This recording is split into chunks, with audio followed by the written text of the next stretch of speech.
Mesdames et messieurs, il est 18h55 et je déclare l'Assemblée générale mixte ouverte. Pour former le bureau, je vais inviter à venir nous rejoindre en qualité de scrutateurs deux sociétaires qui ont accepté la mission et je les en remercie. J'appelle donc M. Franck Floquet et M. Philippe Schneider à monter sur scène, s'il vous plaît. Tous deux sont clients, bien évidemment, de l'agence Châteauroux Hôtel de Ville.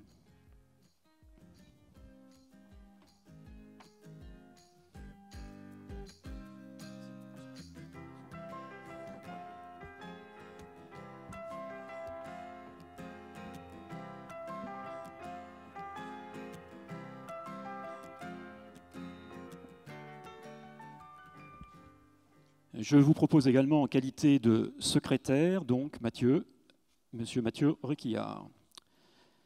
La feuille de présence permet de constater que les sociétaires présents, représentés ou ayant voté à distance possèdent plus de 25% des parts, ayant un droit de vote, soit 26,31%.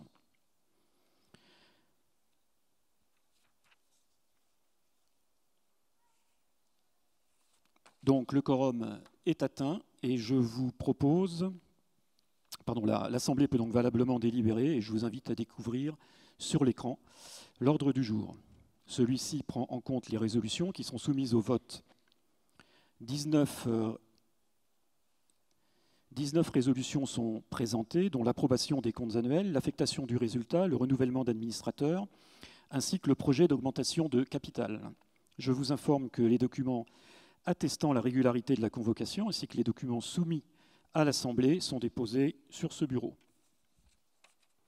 Merci, Monsieur le Président. Pour commencer, qu'en est-il des résultats financiers 2021 de la Banque Populaire Val-de-France? Eh bien, je vous propose de le découvrir tout de suite en images. Les résultats financiers de la Banque Populaire Val-de-France 2021. En 2021, l'économie française a rebondi de 6,8% après sa chute de 8% en 2020 liée à la pandémie de Covid-19, une progression inégalée depuis la fin des années 1960. Ce vif rattrapage économique a d'abord été porté par la consommation des ménages, mais aussi par l'investissement des entreprises qui a surpassé dès le printemps 2021 son niveau de fin 2019. Acteur économique majeur de son territoire, la Banque Populaire Val-de-France collecte l'épargne en région pour financer l'économie et les projets locaux et accompagner tous ses clients. Son objectif est également d'assurer la solidité financière au bénéfice de ses sociétaires. Celle-ci conditionne la capacité de votre banque à investir, à prêter et à préserver son autonomie financière. En 2021, l'encours des dépôts des clients de la Banque Populaire Val-de-France a progressé de 900 millions d'euros et atteint 13,2 milliards d'euros en fin d'année. Dans le même temps, les encours de crédit ont atteint 15,1 milliards d'euros au total à fin 2021. Cette progression est liée à une production nouvelle de 2,4 milliards d'euros de crédit, en retrait de 15% du fait de la forte contribution des PGE, distribuée à hauteur de 1 milliard d'euros en 2020. L'épargne de nos clients a ainsi permis de financer plus de 43 000 projets dans la région. Le produit net bancaire de la banque, équivalent au chiffre d'affaires de l'établissement, est composé de deux éléments principaux. La marge nette d'intérêt composée des produits et des charges d'intérêt des encours d'épargne et de crédit. Les commissions issues des produits et services bancaires distribués par la banque au service de ses clients. Les commissions ont progressé de 13,2%, notamment grâce aux moyens de paiement qui ont retrouvé des niveaux de perception supérieurs à ceux de 2019, mais aussi à l'assurance vie. Les résultats financiers 2021 sont donc très satisfaisants, le produit net bancaire progressant de 2,4% en 2021 à 415 millions d'euros. Les frais généraux restent maîtrisés avec une légère hausse de 1,1% et le coût du risque, qui anticipe le montant des pertes liées au crédit non remboursé, est en baisse. Le coefficient d'exploitation, c'est-à-dire le rapport entre les frais de gestion et le produit net bancaire, est en retrait de 0,9 points en 2021 pour s'établir à 63,6%. Après impôt sur les sociétés, le résultat net de la Banque Populaire Val-de-France progresse de 12,4% pour atteindre 97 millions d'euros à fin 2021. Le niveau des capitaux propres de la Banque Populaire Val-de-France a progressé de 270 millions d'euros en 2021 pour atteindre 2,1 milliards d'euros. Son ratio de solvabilité s'élève à 17,9%, nettement supérieur à l'exigence réglementaire de 10,75%, ce qui témoigne de la solidité financière de votre banque et de sa capacité à soutenir l'économie de sa région. Mathieu Réquillart, quelle analyse faites-vous de ces résultats? Alors, en tant que banque coopérative régionale de proximité au service de l'économie régionale, nous contribuons au développement économique de nos territoires. Nous avons constaté qu'à fin 2021, la situation économique était revenue à son niveau d'avant-crise sanitaire, c'est-à-dire presque au niveau de 2019. Le rebond économique constaté a généré de la croissance qui s'est illustrée par un fort niveau de création d'emplois de la part des entreprises, plus de 27 000 créations en région Centre-Val de Loire en 2021. Bien évidemment, les mesures prises par le gouvernement ont été un marqueur fort et la BPF y a contribué en distribuant plus de 1,2 milliard d'euros depuis le début de la crise en prêts garantis par l'État, permettant ainsi à nos clients, qu'ils soient commerçants, artisans, PME, PMI, de tenir et de rebondir. Donc nous sommes fiers d'être pour la 12e année consécutive reconnus comme étant la première banque des entrepreneurs. Le modèle coopératif a démontré une fois de plus sa résilience. Ainsi, en 2021, la Banque Populaire Val-de-France a su à la fois répondre aux besoins d'accompagnement de ses clients et de continuer d'investir pour l'avenir tout en affichant des résultats financiers solides. Le produit net bancaire, vous l'avez vu, de 415 millions d'euros à fin 2021, en progression de 2,4%, et le résultat net d'exploitation en témoigne. Alors, en prenant la responsabilité de la direction générale de la Banque Populaire Val-de-France, je souhaite m'inscrire dans une lignée de dirigeants impliqués, engagés pour leur banque et sa pérennité, convaincus de son utilité à la fois économique, sociétale, un outil économique au service de ses clients, de ses sociétaires, de ses territoires dans la durée. Tous les collaborateurs dans votre banque sont investis pour vous accompagner dans vos projets de vie, ceux de votre famille et ceux de votre entreprise. En 2021, le nombre de nos clients a progressé, ainsi que leur satisfaction. C'est pour nous notre meilleure récompense. En 2022, nous terminons à peine une crise sanitaire sans précédent, que nous sommes désormais tous impactés par le conflit russo-ukrainien, que ce soit à titre personnel ou professionnel.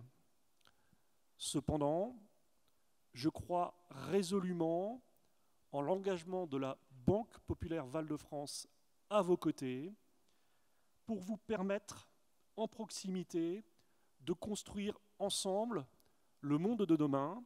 Ce sont nos valeurs, c'est notre ADN de banque coopérative et vous pouvez compter sur votre banque populaire pour vous accompagner dans ce rebond. Merci Mathieu Réquillart pour cette mise en perspective. Président Belmont, je vous invite maintenant à présenter le rapport sur le gouvernement d'entreprise. Mesdames et messieurs, en 2021, nous avions souhaité sincèrement tous ensemble nous revoir très vite dans de meilleures conditions, comme celles que nous avons connues d'ailleurs à l'occasion de notre AG à Tours, à l'occasion du centenaire de notre banque. C'est aujourd'hui chose faite et je remercie à nouveau le département de l'Indre de nous accueillir ce soir pour notre assemblée générale de sociétaires. Comme l'a évoqué Mathieu, notre modèle coopératif, par son ancrage territorial, ses réponses concrètes et adaptées aux besoins de l'économie réelle et ses clientèles locales, a su une fois de plus démontrer sa pertinence et son efficacité. La responsabilité sociétale et environnementale constitue l'expression de cet engagement qui anime particulièrement les membres du conseil d'administration. Elle est alignée avec notre raison d'être que j'aimerais partager avec vous. Vous la voyez maintenant normalement apparaître à l'écran. Innover ensemble au profit de nos clients, de nos sociétaires et de tous ceux qui vivent et entreprennent dans nos territoires. Notre conseil d'administration s'est réuni 7 fois au cours de l'année 2021 et je tiens à souligner le très bon taux de présence à nos conseils, soit 96%, qui démontre l'implication de nos administrateurs, bien sûr, ainsi que leur attachement aux valeurs du modèle coopératif. Les principaux sujets traités par notre conseil concernent les orientations générales de la Banque populaire Val-de-France, l'activité commerciale et les résultats financiers, le budget annuel de fonctionnement et le budget d'investissement, l'arrêté des documents comptables accompagné du rapport sur le gouvernement d'entreprise et du rapport de gestion. Le conseil d'administration compte 11 administrateurs et un censeur qui, par leur expérience et leur diversité, enrichissent les débats dans l'intérêt des sociétaires et, je le pense, de tous les clients de la banque. Ce sont des chefs d'entreprise, des chercheurs enseignants, professions libérales. Ils représentent les 172 173 sociétaires qui constituent le socle du modèle coopératif. Nous allons d'ailleurs, en préalable au vote des résolutions, vous présenter 2 administrateurs et un censeur dont le renouvellement de mandat ou la ratification de nomination est soumis au vote des résolutions. Dans le cadre des actions d'engagement sociétal qui impactent nos territoires et l'ensemble de nos parties prenantes, j'aimerais partager avec vous ce soir 3 fiertés. La première concerne notre premier appel à projet de la fondation baptisée Mon Territoire Innove. Il a permis de récompenser 3 acteurs de l'économie sociale et solidaire qui œuvrent en faveur de la valorisation des biodéchets. Nous aurons le plaisir de vous présenter dans quelques instants Michel Duterme, qui est gérant d'Indre Atelier situé dans votre ville de Châteauroux. Pour accompagner nos jeunes étudiants pendant la crise sanitaire, nous avons tissé des liens durables avec les banques alimentaires de notre territoire afin que nous puissions ainsi les aider. Nos collaborateurs se sont mobilisés sur leur temps de travail pour collecter des denrées alimentaires dans des grandes surfaces en proximité. Nous renouvellerons cette action dès le mois de juin et nous inviterons également tous nos clients à participer à une collecte de dons pour aider en particulier les familles ukrainiennes accueillies récemment dans nos communes. Troisième fierté, la Banque populaire Val-de-France a reçu pour la 3e année consécutive le label Cancer at Work. Celui-ci reconnaît les entreprises qui accompagnent tout particulièrement leurs collaborateurs qui sont malheureusement concernés par la maladie ou également ceux qui sont en situation d'aidant. Nous en sommes très fiers de ce label. Et tout récemment, après avoir renouvelé également pour la 3e fois consécutive le label Égalité professionnelle, la Banque populaire Val-de-France est devenue la première entreprise du groupe BPCE à obtenir la double labellisation diversité et égalité professionnelle. Ce label est délivré par l'AFNOR. Ce label reconnaît ainsi la politique ressources humaines, sociales, éthiques et citoyennes mise en œuvre par votre Banque populaire Val-de-France. Voici en synthèse le rapport sur le gouvernement d'entreprise. Merci beaucoup, Président. Alors, comme vous venez de l'annoncer, nous allons vous présenter 2 administrateurs et un censeur dont le renouvellement de mandat ou la ratification de nomination est soumise au vote de cette Assemblée. Il s'agit de Philippe Morin, Hélène Rességuier et Nelly Pitt. Ils sont parmi vous, chers sociétaires, et je demandais à la lumière de se faire dans la salle, ils sont parmi vous, chers sociétaires, parce qu'ils vous représentent au sein du conseil d'administration. Et je vais aller à leur rencontre tout de suite pour vous permettre de mieux les connaître, en essayant de ne pas faire de cascade. Et je vais tout de suite à la rencontre de Monsieur Philippe Morin. Bonjour, Monsieur Morin. Bonsoir à tous. Ravi d'être avec vous. Vous êtes vice-président du conseil d'administration de la Banque populaire Val-de-France. Est-ce que vous pouvez nous dire en quelques mots qui vous êtes et ce qui vous lie particulièrement à cette banque? Tout à fait. D'abord, je suis administrateur depuis 22 ans et j'ai été nommé vice-président en 2005. Ma vie professionnelle s'est passée dans la boulangerie-pâtisserie artisanale. Et à ce titre, d'ailleurs, j'ai eu exercé des responsabilités syndicales au sein de la fédération régionale et nationale. Et j'ai beaucoup fréquenté les chambres de métiers, chambres de commerce. J'ai beaucoup de plaisir de partager avec mes collègues du conseil d'administration les attentes des artisans du secteur et de leur faire partager leurs projets. D'ailleurs, je voudrais rappeler que la Banque Populaire Val-de-France est toujours d'ailleurs le partenaire privilégié du monde artisan. Je ne voudrais pas oublier non plus les sociétaires pour lesquels, bien évidemment, j'ai beaucoup d'affection et que je m'emploie à défendre. Merci infiniment. On peut vous applaudir, Philippe Morin. Merci pour ce témoignage. Seriez-vous Hélène Rességuier? Je crois. Bien, ouf, j'ai de la chance. Vous êtes vice-présidente du conseil d'administration, mais vous êtes aussi et avant tout dirigeante de la société Tacoma. Tacoma, si je ne dis pas de bêtises, c'est 190 salariés. Vous êtes spécialisée, entre autres, dans la formation digitale. Comment est-ce que vous, Hélène Rességuier, vous vivez votre engagement d'administratrice? Alors d'abord, bonsoir à tous. Moi, je suis très contente aussi d'être ici parce que ça fait 3 ans qu'on attend quand même. Châteauroux, on m'a fait rêver autour de Châteauroux. Enfin, Châteauroux. Donc merci à monsieur le maire et à tout son entourage. Alors oui, je le vis très bien, pour répondre à votre question, hein, ouais, j'arrive à votre question. Je le vis très bien, ça fait moi 7 ans, alors rien à voir avec Philippe, hein, mais 7 ans que je suis administratrice de la Banque Populaire Val-de-France, ça fait 2 ans que je suis vice-présidente auprès de Philippe et 2 ans que je suis présidente aussi du comité des risques. Donc bien plus humble que Philippe, hein.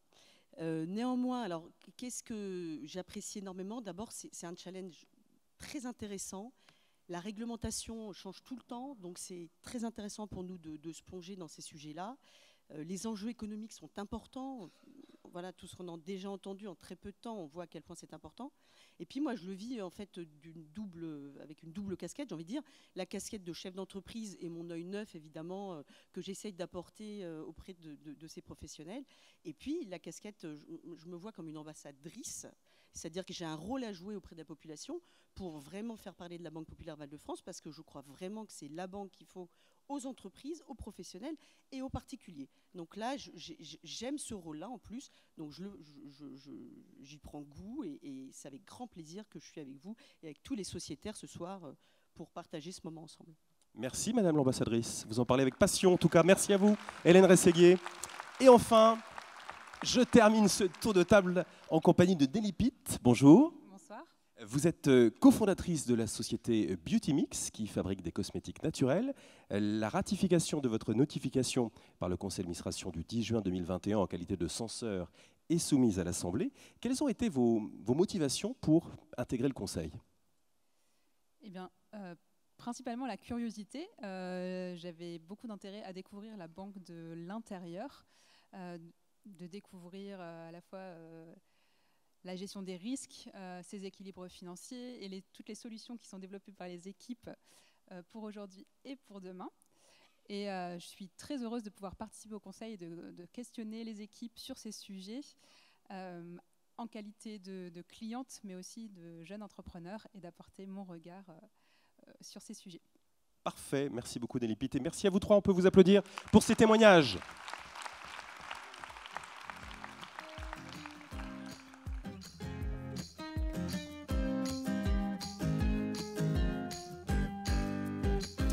Et je vais maintenant inviter les commissaires aux comptes Thierry Morel et Nicolas Gott à nous rejoindre pour nous présenter les rapports. Je vous invite à les applaudir pendant qu'ils rejoignent le pupitre.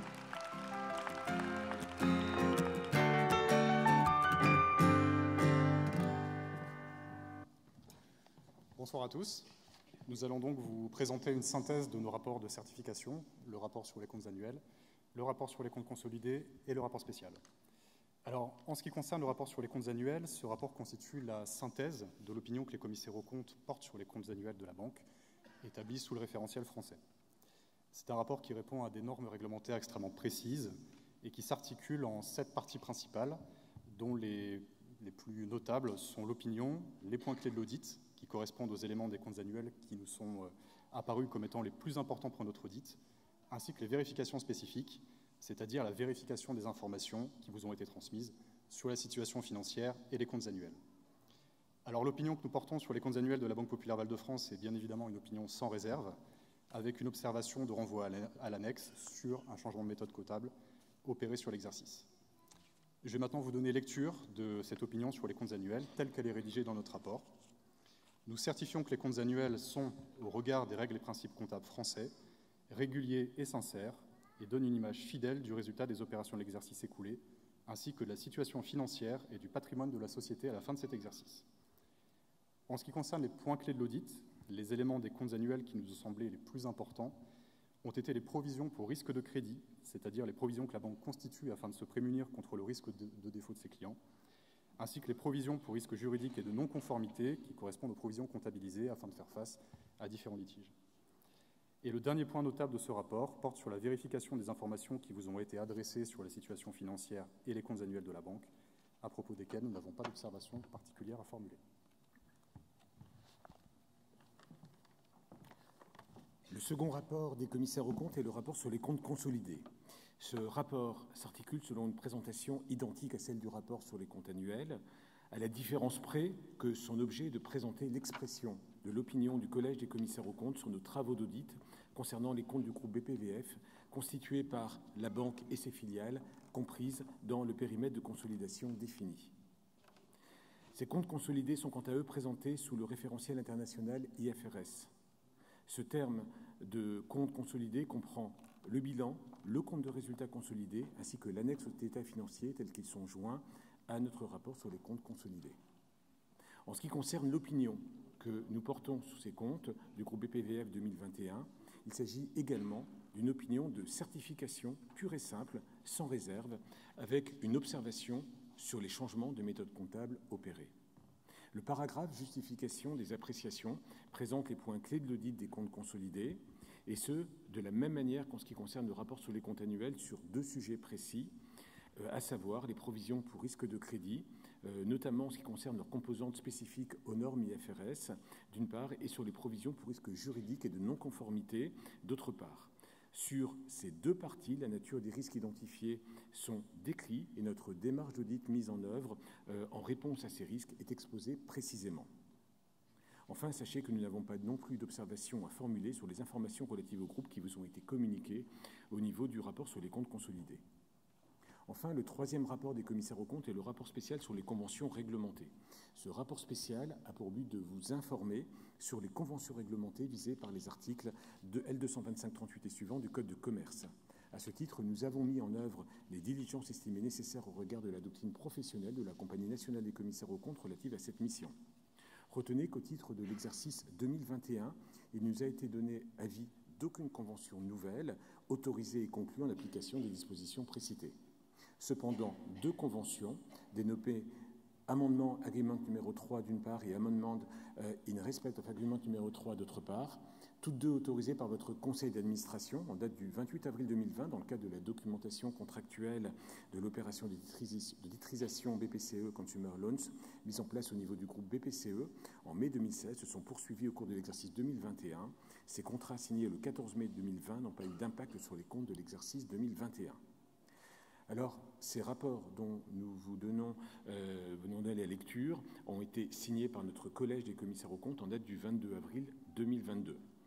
Alors, en conclusion, sur notre démarche d'audit, retenez que nos travaux dans le cadre de notre mission légale se sont déroulés tout au long de l'exercice 2021 en parfaite coordination avec les équipes du collège des commissaires aux comptes, dans le cadre des règles d'indépendance fixées par la loi et en lien avec les services opérationnels et de la banque et son management. Nous avons procédé à des échanges et à la restitution de nos travaux tout au long de l'exercice avec le management, avec le comité d'audit, avec le conseil d'administration et les auditeurs du groupe BPCE.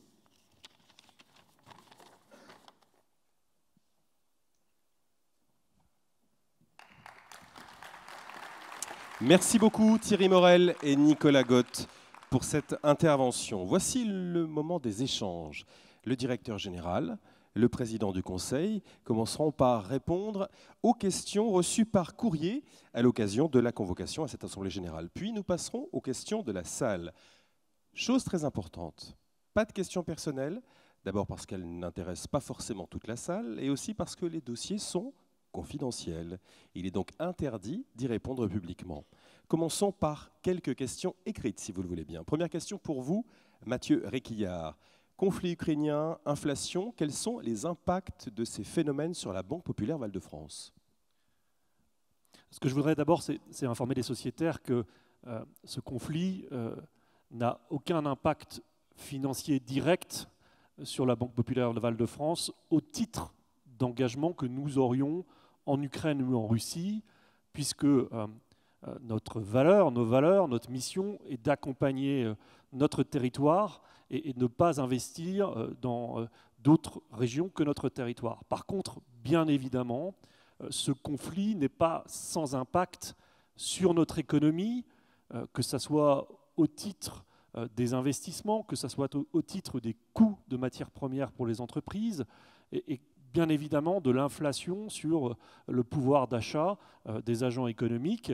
Et donc, à ce titre, nous avons été très attentifs à identifier quels pourraient être les clients impactés pour avant tout faire une démarche pour leur rappeler que nous étions à leur côté, pour les accompagner dans cette passade difficile et mettre en œuvre aussi de façon plus générale une politique de provision dite sectorielle qui permettrait d'anticiper éventuellement des impacts financiers sur notre coût du risque. Merci Mathieu Réquillart. Deuxième question pour vous, Gérard Belmont. En qualité de client sociétaire, d'ailleurs, vous avez été nombreux à la poser. Serait-il envisageable d'augmenter le plafond de détention des parts sociales ? Ça fait partie des questions récurrentes qui nous sont posées tous les ans. Je vous rappelle qu'aujourd'hui, le plafond de possession de parts sociales pour votre banque est de 5 000 €. Il l'est depuis très très longtemps. Et également, nous sommes l'une des banques, si ce n'est la banque, où le plafond est le plus faible. On a discuté, il y a un débat, parce qu'en fait, pour nous, ce plafond a un but. Il est que nos sociétaires adhèrent à notre modèle. Bien sûr, c'est un placement au sens financier pour vous, et qui est justement rémunéré. Et on va d'ailleurs voter le montant de la rémunération aux parts. Mais c'est avant tout, et dans notre esprit, ça doit le demeurer, c'est avant tout un placement adhésion. Et nous voulions absolument conserver cela. Alors ceci dit, c'est vrai que le plafond est bas, c'est vrai qu'il n'a pas été revalorisé depuis très longtemps, qu'aujourd'hui, si nous le revalorisions, nous arriverions à des montants nettement plus importants par rapport à la date à laquelle il avait été fixé. Donc, après un certain nombre de débats et de discussions entre nous, nous avons décidé de réviser ce plafond, ou en tout cas, plus exactement, de lancer la procédure de révision, parce que c'est une procédure qui est soumise à une réglementation stricte. Donc cette procédure est en cours, et je pense qu'elle pourra, mais je ne vous en dirai pas plus ce soir, mais je pense qu'elle pourra aboutir d'ici quelques semaines, voire 2-3 mois maximum, j'espère. Et à ce moment-là, vos conseillers, évidemment, se feront un plaisir de se rapprocher de vous, et puis nous ferons également une communication sur ce sujet spécifique. Merci, Président. Troisième et dernière question écrite, à destination de Mathieu Réquillart. Des sociétés ont exprimé leur intérêt concernant les récentes conclusions du GIEC, le groupe d'experts intergouvernemental sur l'évolution du climat. La question est la suivante. Comment la Banque populaire Val-de-France s'engage-t-elle en faveur de la transition énergétique ? La transition énergétique, l'engagement de réduction de notre trajectoire carbone est aujourd'hui un phénomène de société. C'est un phénomène qui est aujourd'hui recherché par l'ensemble des acteurs du territoire. Donc une banque comme la Banque populaire Val-de-France doit bien évidemment elle-même s'engager. Et elle le fait à deux initiatives. La première, bien évidemment, en tant que banque auprès de son territoire, de ses clients, pour les accompagner dans leur propre transition énergétique. Et nous sommes en train de travailler et déployer des offres, que ce soit pour nos clients particuliers, pour les aider à rénover dans une volonté de trajectoire carbone, que ce soit au profit d'entrepreneurs ou d'entreprises. Et nous avons décidé de le faire sous une marque Val-de-France Énergie, qui sera finalement la marque de la BPVF, pour créer toute l'offre, toute l'expertise, pour accompagner ses clients, mais aussi pour financer tous les projets de territoire que nous pourrions accompagner pour engager le territoire dans cette trajectoire. C'est d'abord son rôle de banque, et puis nous avons bien sûr nous-mêmes aussi, et c'est la deuxième initiative, notre propre rôle en tant qu'entreprise, dans le cadre de notre responsabilité sociétale et environnementale. Et à ce titre, nous avons, et mon prédécesseur, déjà, Luc Carpentier l'avait fait, engagé une vraie trajectoire de réduction, et nous le faisons à travers quelques exemples, soit en limitant ou en favorisant une mobilité douce pour nos collaborateurs, favorisant le covoiturage, les réunions par visio pour éviter les déplacements. Nous avons aussi mis un accord sur le télétravail offensif. Ça, c'est aussi une première volonté, clairement, d'afficher aussi notre propre réduction d'empreinte. Et nous le faisons aussi à travers une réflexion que nous menons sur nos propres investissements, que ce soit pour nos sièges ou nos agences, où nous recherchons, dans la mesure du possible, d'avoir une trajectoire la plus réduite possible. C'est à travers ces deux initiatives que nous pensons que nous pouvons jouer notre rôle d'acteur territorial sur ce sujet. Merci Mathieu Réquillard. Maintenant que nous avons traité ces questions écrites, nous allons faire la lumière dans la salle. Y a-t-il des questions de la part des sociétaires? Faites la lumière parce que nous sommes un petit peu aveuglés par les projecteurs. Oui, monsieur ici, des hôtesses, arrive avec un micro. Monsieur, merci de bien vouloir vous présenter. Nous vous écoutons. Bonjour monsieur. Bonjour, je suis de Chartres. Je voudrais savoir pour les actions d'Actexis, pourquoi ils ont été supprimées et pourquoi on n'a pas reçu des informations qu'on voulait recevoir normalement. Merci monsieur. Mathieu Réquillard vous répond. Vous le savez, hein, le groupe a décidé, dans une volonté de simplification de l'ensemble de son organisation, de retirer de la cote les actions Natixis, donc qui a fait l'objet d'une offre publique de rachat de l'ensemble des actions. Et l'ensemble de nos sociétaires ont été avertis dans le cadre d'un processus de communication, que ce soit par l'intermédiaire de leurs conseillers ou que ce soit l'intermédiaire de courriers, pour leur permettre de pouvoir répondre favorablement à cette action de retrait, sachant que si nous allions au-delà d'un certain pourcentage, nous avions un retrait automatique qui s'est opéré, mais une information régulière a été effectuée par le groupe pour permettre à l'ensemble des sociétaires d'avoir une vision très précise de cette action. Merci Mathieu Réquillard. Pas d'autres questions dans la salle, je vois juste des programmes qui s'agitent, je crois. Voilà, parce qu'on est un petit peu chaud les uns les autres. Pas d'autres questions. Merci infiniment. Messieurs, attendez. Oui, vraiment, excusez-moi, mais je n'entends rien. Voilà. Oui, madame. Enfin, j'entends rien, je ne vois rien surtout. Excusez-moi, c'est la chaleur qui me fait dire des bêtises. Madame, bonjour, présentez-vous, on vous écoute, excusez-moi. Bonjour, je m'appelle Frédéric Brisset, je suis très ancienne cliente de la banque. Vous avez parlé du volet RSE de l'entreprise. J'aurais aimé avoir un peu plus de détails sur le volet social, notamment sur les problèmes de parité homme-femme. Parce que quand je vois ce plateau, je me dis qu'il manque quand même à peu près 50% de la population au niveau du genre, même si nous avons vu des administratrices tout à l'heure. Merci beaucoup, madame, pour cette prise de parole. Gérard Belmont. Oui, merci, madame, pour cette question, parce qu'en fait, elle va permettre d'éclairer un certain nombre de points. C'est vrai que le plateau n'est pas très représentatif. Nous essaierons l'année prochaine d'avoir au moins des censeurs femmes ou au moins une censeur femme sur notre scène. La parité est évidemment respectée à la Banque Populaire Val-de-France depuis longtemps. Même un peu avant, d'ailleurs, l'obligation que la loi nous imposait d'avoir. Je vous rappelle que la parité dit qu'il faut avoir 60% dans nos administrateurs, hommes ou femmes d'ailleurs, et donc 40% hommes ou femmes. Nous respectons bien évidemment cette parité scrupuleusement, et comme je vous le disais, depuis un certain temps. C'est le cas au niveau du groupe, c'est le cas dans toutes les filiales du groupe aujourd'hui. Nous respectons cette parité. Alors c'est vrai qu'il a fallu du temps pour le faire. C'est vrai que moi je considère que c'est une chance pour un conseil d'avoir cette parité. C'est vrai que nous avons été gênés à l'époque où ça a été institué par l'accélération des choses, parce que les choses se faisaient probablement pas assez vite, donc le législateur a décidé de faire accélérer. Là je parle au niveau du groupe. Nous l'avons fait.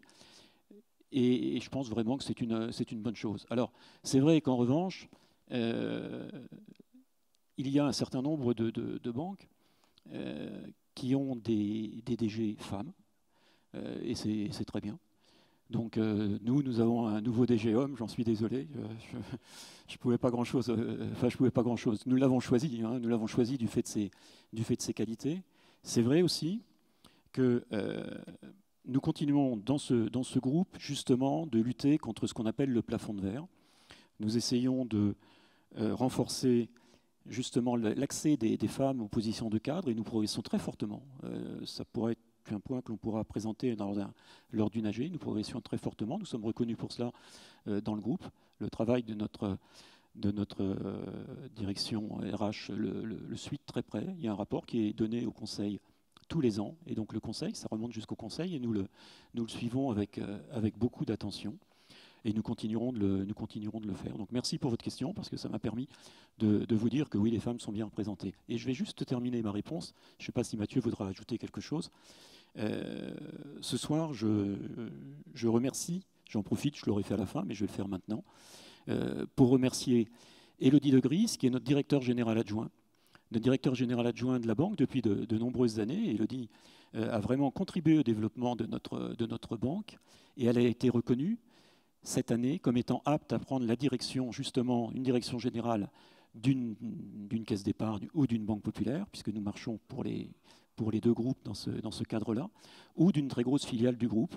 Et malheureusement pour nous, mais heureusement pour elle et heureusement pour le groupe, elle va nous quitter à la fin du mois, je crois, ou de juin, pour aller prendre la direction générale d'une grosse filiale du groupe. Donc bravo Élodie, et puis c'est dommage, nous la perdons, mais je pense que c'est une bonne chose une fois encore pour le groupe. Mathieu, je ne sais pas si tu veux ajouter quelque chose.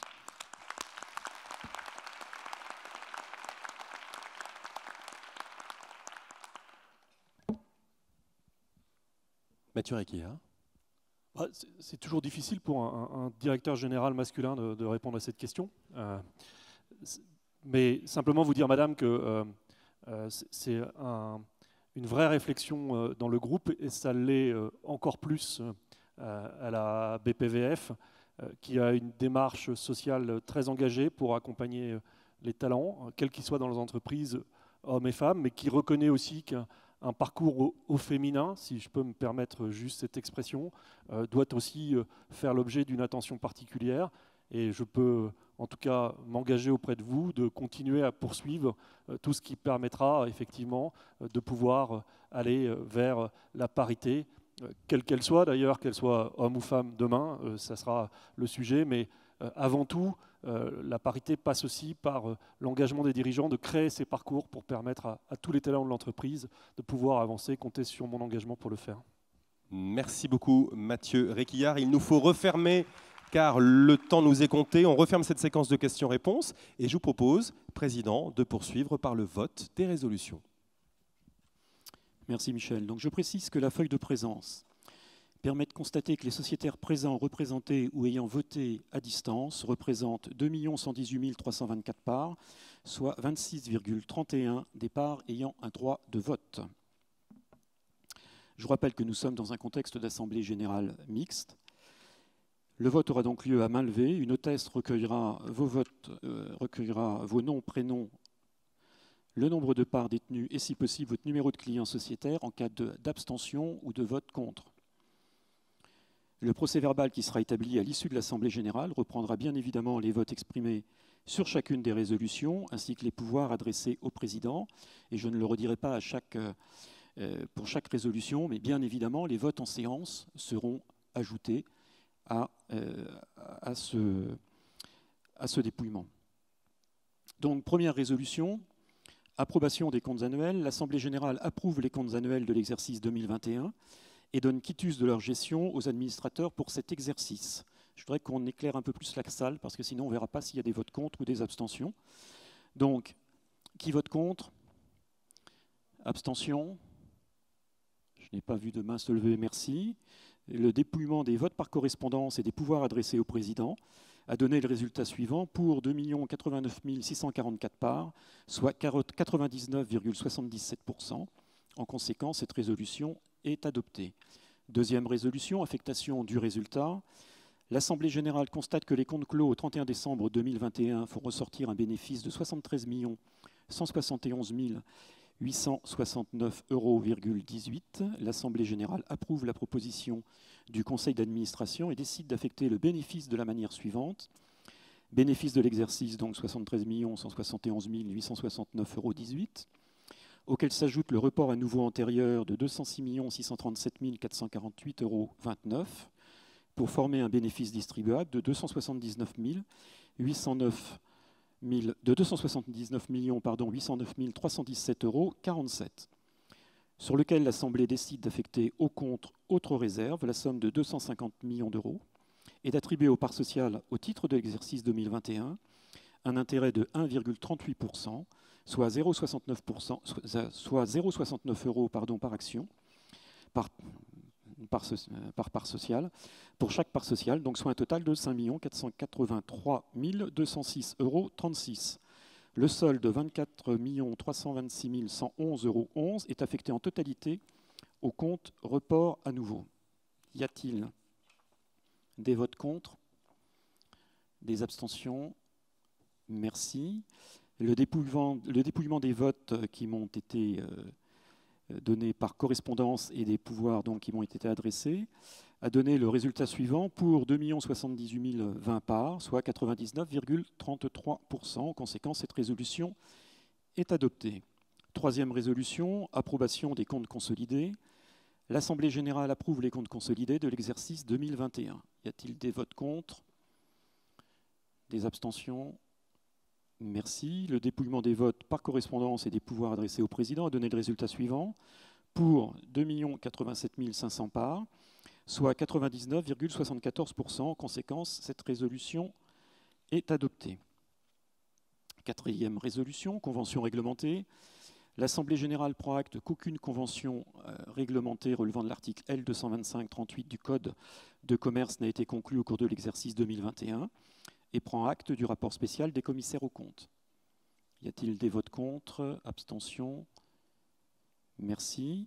Le dépouillement des votes par correspondance et des pouvoirs adressés au président a donné le résultat suivant. Pour 2 087 205 parts, soit 99,76%. En conséquence, cette résolution est adoptée. Cinquième résolution. Ratification de la cooptation d'une censeur. L'Assemblée générale ratifie la nomination en qualité de censeur de Nelly Pitt, faite par le Conseil d'administration lors de la réunion du 10 juin 2021, pour une durée de 3 ans. Y a-t-il des votes contre? Abstentions? Merci. Le dépouillement des votes par correspondance et des pouvoirs adressés au président a donné le résultat suivant. Pour 2 076 708 parts, soit 99,55%. En conséquence, cette résolution est adoptée. Sixième résolution, renouvellement du mandat d'un administrateur. L'Assemblée générale constatant que le mandat d'administrateur de Philippe Morin vient à expiration à l'issue de la présente Assemblée, renouvelle ce mandat pour une nouvelle période de 6 ans. Qui vote contre? Pas d'abstention? Merci. Le dépouillement des votes par correspondance et des pouvoirs qui m'ont été adressés a donné le résultat suivant. Pour 2 073 564 parts, soit 99,34%. Septième résolution, renouvellement du mandat d'une administratrice. L'Assemblée générale, constatant que le mandat d'administratrice d'Hélène Rességuier vient à expiration à l'issue de la présente Assemblée, renouvelle ce mandat pour une nouvelle période de 6 ans. Y a-t-il des votes contre? Abstentions? Merci. Le dépouillement des votes par correspondance et des pouvoirs qui m'ont été adressés a donné le résultat suivant. Pour 2 076 064 parts, soit 99,39%. En conséquence, cette résolution est adoptée. Huitième résolution, renouvellement du mandat d'un commissaire aux comptes titulaire. L'Assemblée générale, constatant que le mandat de commissaire aux comptes titulaire de la société Deloitte et Associés est arrivé à expiration, renouvelle ce mandat pour une période de 6 ans. Y a-t-il des votes contre? Abstentions? Merci. Le dépouillement des votes par correspondance et des pouvoirs qui m'ont été adressés a donné le résultat suivant. Pour 2 077 682 parts, soit 99,43%. Cette résolution est donc en conséquence adoptée. Neuvième résolution, non-renouvellement du mandat d'un commissaire aux comptes titulaire. L'Assemblée générale, constatant que le mandat de commissaire aux comptes titulaire de la société Thierry Morel et Associés est arrivé à expiration, décide de ne pas renouveler ce mandat. Y a-t-il des votes contre? Des abstentions? Merci. Le dépouillement des votes par correspondance et des pouvoirs adressés au président a donné le résultat suivant. Pour 2 072 151 parts, soit 99,43%. Cette résolution est donc acceptée. 10e résolution, nomination d'un commissaire aux comptes titulaire. L'Assemblée générale nomme la société Grant Thornton en qualité de commissaire aux comptes titulaire pour une période de 6 exercices. Y a-t-il des votes contre? Abstention? Merci. Le dépouillement des votes par correspondance et des pouvoirs adressés au président a donné le résultat suivant pour 2 073 442 parts, soit 99,31%. Cette résolution est donc adoptée. 11e résolution, non-renouvellement du mandat des commissaires aux comptes suppléants. L'Assemblée générale constatant que les mandats de commissaires aux comptes suppléants de la société BEAS et de la société Mazars sont arrivés à expiration, décide de ne pas renouveler ces mandats. Y a-t-il des votes contre? Abstention? Merci. Donc le dépouillement des votes par correspondance et des pouvoirs qui sont adressés au président a donné le résultat suivant pour 2 071 770 parts, soit 99,48%. En conséquence, cette résolution est adoptée. 12e résolution, fixation des indemnités compensatrices. L'Assemblée générale fixe le montant global des indemnités compensatrices du temps consacré à l'administration de la banque à 250 000 € pour l'année 2022. Y a-t-il des votes contre? Abstention? Merci. Le dépouillement des votes par correspondance et des pouvoirs qui m'ont été adressés a donné le résultat suivant pour 2 041 822 parts, soit 98,33%. Cette résolution est donc adoptée. 13e résolution, consultation sur l'enveloppe globale des rémunérations versées aux personnes et aux populations régulées. L'Assemblée générale émet un avis favorable sur l'enveloppe globale des rémunérations versées durant l'exercice 2021 aux dirigeants et aux populations régulées, soit un périmètre de 42 collaborateurs, 42 personnes, pour un montant de 3 930 942 €. Y a-t-il des votes contre? Abstention? Merci. Le dépouillement des votes par correspondance et des pouvoirs qui m'ont été adressés a donné le résultat suivant pour 2 031 308 parts, soit 97,89%. Cette résolution est donc adoptée. 14e résolution, état du capital au 31 décembre 2021. L'Assemblée générale constate qu'au 31 décembre 2021, le capital social s'élève à 401 694 650 €. Y a-t-il des votes contre? Abstention? Merci.